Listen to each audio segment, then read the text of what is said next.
In late 1970s America, there was hardly a soul who hadn't heard about the romance between Meryl Streep and John Cazale. Their love story was as beautiful and tragic as a fairy tale, but it happened in real life. At the time, Meryl Streep wasn't yet a superstar. She wasn't worth $15 million, and if someone had told her she'd one day be nominated for an Oscar 10 times and win twice, she wouldn't have believed it. She was 26, he was 39. His name was John Cazale. By then, John was already fairly well known in Hollywood for playing Fredo, the middle son of Don Corleone, in Francis Ford Coppola's epic, The Godfather. Not a major celebrity, but definitely recognizable. Their love began in 1975. Meryl had just graduated from Yale and joined the renowned Phoenix Theater on Broadway. She dreamed of playing a fairy tale princess, but reality had other plans. The skinny newcomer, who weighed barely 53 kilos, was cast as Linda, an over-the-top, brassy woman from Tennessee Williams's play 27 Wagons Full of Cotton. Meryl's parents were shocked when they saw their modest daughter playing a vulgar, loud-mouthed woman who strutted around the stage in nothing but her underwear. To highlight Linda's grotesque persona, Meryl stuffed her costume with cotton, crafting exaggerated curves that wobbled comically with every move. Broadway audiences, however, were dazzled. One critic gave her the perfect label: a magnificent actress with no fixed type.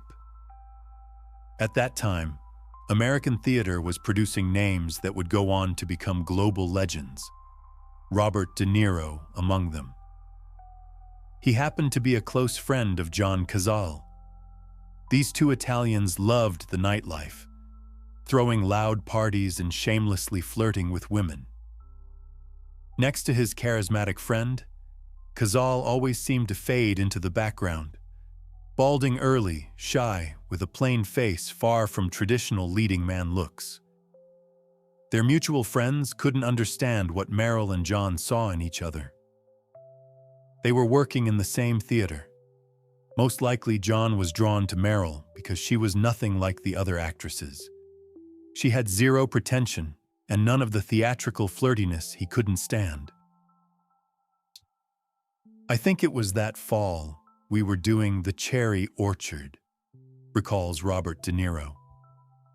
"It was chilly, and Meryl showed up for rehearsal in this light summer blouse. We could all see she was freezing, but none of us offered her a coat. We thought she was standoffish and didn't want to risk getting shut down.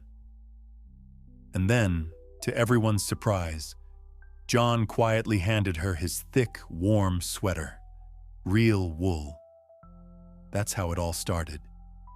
The very next day, they were already deep in conversation. John would constantly pull Meryl aside for a smoke and pour his heart out to her. He even had the nerve to invite himself over for dinner. But the next day, his courage vanished.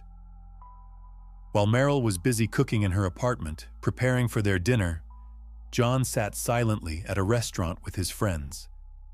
After someone cracked a joke, he suddenly admitted Meryl was expecting him. "So why are you still sitting here?" his friends shouted. "Go!" "I'm probably too late by now," John muttered. He had no money left for a cab. He'd spent it all on a ridiculously expensive bottle of red wine. So he begged a couple of cops for help. They recognized him as Fredo Corleone and gave him a ride to Meryl's place in Manhattan. They talked all night. Later, John confessed he was already enchanted by her. Strangely enough, their conversations helped him realize how little he truly understood about himself. Deep down, John sensed there was something new and profound about what he felt for Meryl. His only fear was that this new and profound feeling would close the door on everything familiar: flings, parties, and the carefree life of an artist. Meryl, on the other hand, had no such fears, Nothing in her storybook life had prepared her for something like this. Behind John's unremarkable appearance, she saw the hero of the novel she had dreamed up back in high school. In the summer of 1976, John invited Meryl to visit the famous salt flats. When they dry out, they turn into a breathtaking, mirror-like expanse that looks as if it's made of frozen glass. John sat Meryl in a racing car, and together they sped across the sparkling surface of the lake. As the speed climbed past 90 km/h, he pulled an emerald ring from his pocket, green like Meryl's eyes, and said, "May I ask you?" The rest of his words were carried away by the wind. Meryl gave a small nod and said, "You may." They decided to move in together, though they didn't rush to make it official. John, a Catholic, was still legally married and couldn't easily get a divorce due to religious reasons. John's carefree, impulsive ways vanished without a trace. He stopped partying and spending nights out. Every free moment was devoted to Meryl.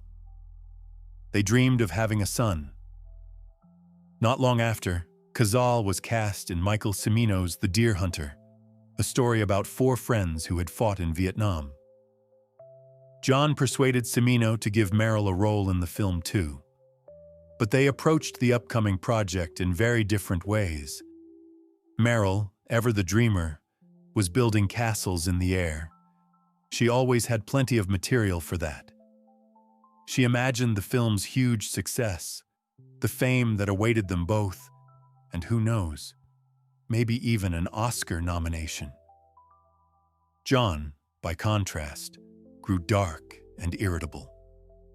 The smallest thing could set him off during a quiet evening at home. Meryl chalked it up to his fiery Italian temperament, but his outbursts became more frequent. He was sleeping poorly. Meryl thought it was just nerves. After all, John kept saying The Deer Hunter might be the most important role of his life. Before filming began, as is standard practice, the cast was required to undergo medical checks. The producers needed to be sure they weren't bringing any health risks onto set. John went through the tests, and everything seemed fine, at first. But the next day, Meryl received a call from the clinic asking her to come in. There, they delivered devastating news. John had terminal bone cancer. He had very little time left. The producers immediately began looking for a replacement, but Meryl and Robert De Niro were firmly against it. They understood that pulling John from the film would destroy him completely. De Niro even threatened to quit if his friend wasn't allowed to stay in the role. Left with no choice, the producers gave in. Meryl helped adjust the script, advising on what John could and couldn't physically handle. After all the cuts, his role became quite small. When the film was released, critics tactfully avoided mentioning John's part. Everyone already knew it was his final appearance on screen. By the end of filming, John had changed drastically. Meryl stayed by his side, selflessly enduring the agonizing months when he would scream in her face, "Why me?" Whenever she met with friends, Meryl insisted John was still doing fine. But her face told a different story. There was less and less fine left. She had become a full-time caregiver, following every piece of medical advice with stubborn devotion, seeing hope in every new medication, right up until the moment John, wincing in pain, would fling another useless vial across the room. It's hard to say who showed more courage, who needed greater inner strength to get through it. John would swing between begging Meryl to never leave him and demanding that she walk away right then and there. But in a cruel twist of fate, she really did have to leave. For a time.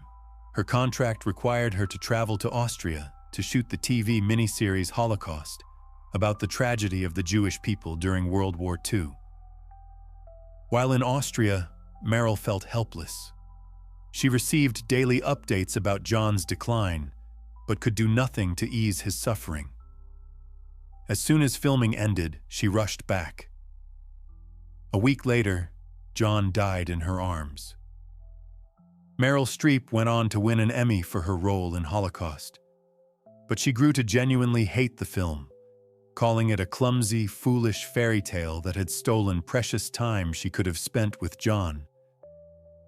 Then, seemingly out of nowhere, John's legal wife resurfaced and demanded that Meryl vacate the apartment. She had every legal right to do so, and the court ruled in her favor. Meryl was forced out. She wasn't even allowed to take a single photo from John's home. Her brother introduced her to a friend of his, sculptor Don Gummer. Don offered Meryl a place to stay in his Manhattan studio. He had recently separated from his wife and was living alone. Just 3 months after John Cazale's death, Meryl married Don Gummer. What was going on inside her heart at the time? Friends say that during those months, Meryl was in a deep depression. They were genuinely afraid for her mental health. Don likely sensed the same. When he asked her to marry him, he must have known she wasn't in the right state of mind to make any real decisions. But she desperately needed care and safety, even if she didn't realize it herself. In 1983, Meryl won her second Oscar for Sophie's Choice. Her first had been for Best Supporting Actress in Kramer vs. Kramer. When she took the stage to speak, she remembered John. The room rose to its feet. That same year, Meryl and Don placed a headstone on Cazale's grave. It read, "To our beloved John forever." In 2012, Streep received her third Oscar. Standing on stage, the actress turned to her husband. "First, I want to thank my husband," she said, "because when you thank your spouse at the end of the speech, the music cuts you off, and my husband doesn't deserve that. I want him to know that everything I hold dear in my life, I owe to him." The audience could barely hold back their tears. Almost 5 decades have passed since John Cazale's death. For many years, Meryl and Don remained together, sharing a home, a life, and 4 children. But since 2017, they have lived apart. Though still legally married, they quietly chose different paths, maintaining a warm, respectful bond as they continued to raise their family side by side. And yet, even now, a flicker of sorrow sometimes lingers in Meryl's eyes, a quiet ache, a silence she has never put into words. What still lives behind it, only she knows.